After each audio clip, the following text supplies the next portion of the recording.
Happy Thursday, everybody. So far been a great week here for learning. Been very impressed with lunches. Although I will say this, we really need to get ID. So if you have your ID, let's get them. We are starting today asking your advisory teachers who has and does not have an ID.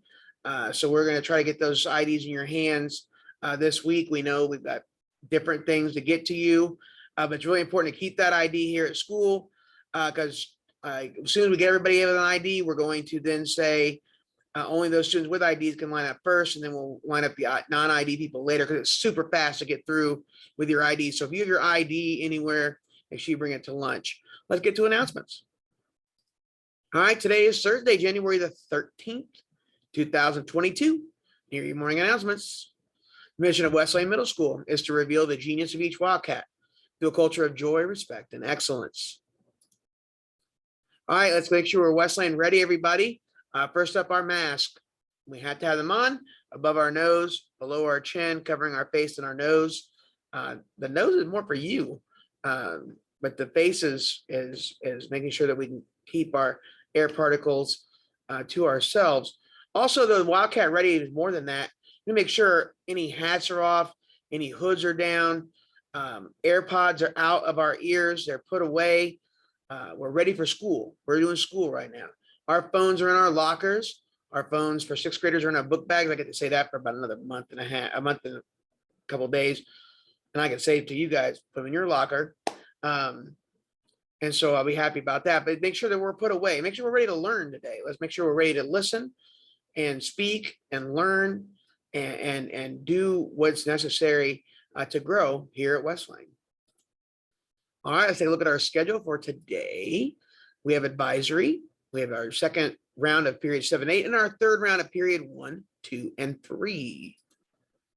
Don't forget, SAFE's next meeting is Tuesday, January the 18th. And so make sure you're there. All right, and in observance of Dr. Martin Luther King Jr.'s Day coming up here, we don't want to go through some more of the life of Dr. King. And so this has been curated by a lot of our kids here at Wesleyan and kind of combined and kind of made it, have flow last year so that we're using it this year and people continue to add things to it. Well, let's talk today about the civil rights process in the early 1960s for Dr. King. So King and his father became co-pastors at the Ebenezer Baptist Church in Atlanta, Georgia. Lunch counter sit-ins began at Greensboro, North Carolina. In Atlanta, Dr. King was arrested during a sit-in.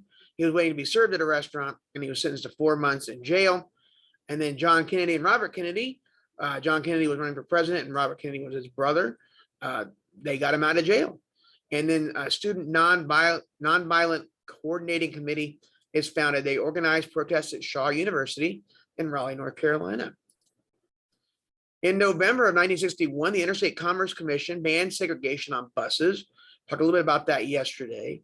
And so this also because of the work of Dr. King and his freedom riders. During the spring of 1961, students from the Congress of Racial Equity Corps started the Freedom Rides. They did this to end segregation on buses and in stations like Greyhound. The Freedom Riders, where they, Dr. King and others, faced violence on the way from Washington, D.C. to Jackson, Mississippi. On May 14, 1961, a bus was bombed by the Ku Klux Klan. They were stopped in Anniston, Alabama. Dr. King and all others of the campaign saw acts of violence from whites in the South. This proved to them that nonviolent confrontations could attract national attention and force federal action. 1963, on Good Friday, April 12th, Dr. King was arrested with Ralph Abernathy for demonstrating without a permit. On April 13th, the Birmingham campaign begins. This would prove to be the turning point to end segregation in the South. And that's where he also wrote his letter from a Birmingham jail.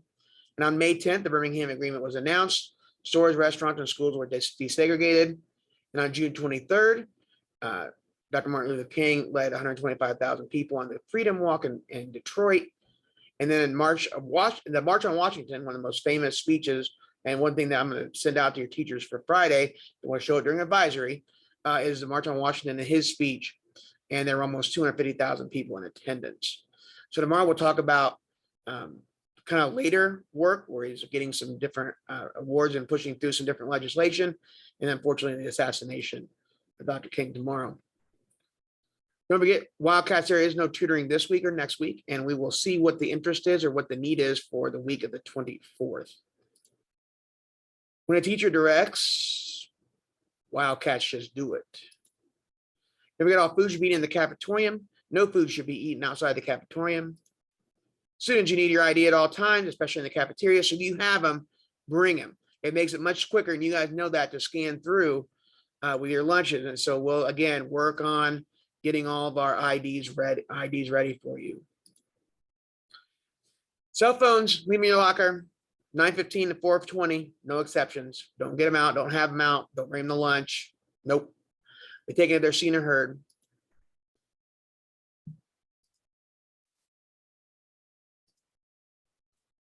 All right, now for advisory for today on Thursday, January the 13th, we have 6th grade Circle of Power and Respect, 7th grade Second Step Unit 3, Lesson 14, Emotions Matter, and 8th grade Structured Play Activity.